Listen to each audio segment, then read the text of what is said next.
চুড়িদার অথবা নাইটি, আপনার জামাটার কি গলা বড়?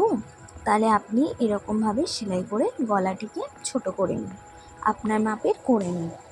প্রথমে কাঁধের যে জয়েন্ট সাইডটা আছে সেখান দিয়ে সূচটাকে ঢোকাতে হবে।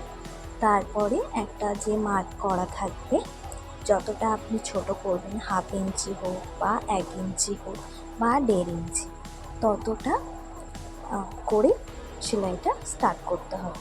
সেলাইটা এই রকম হবে যেরকম আপনি ভিডিওতে দেখছেন।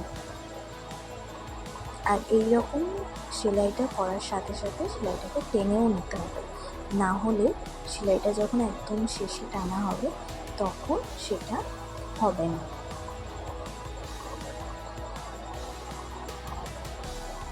আর সেলাইটা করার সময় খেয়াল রাখতে হবে যাতে সূচ একেবারে সমানভাবে সেলাই হয় আর সূচটা যাতে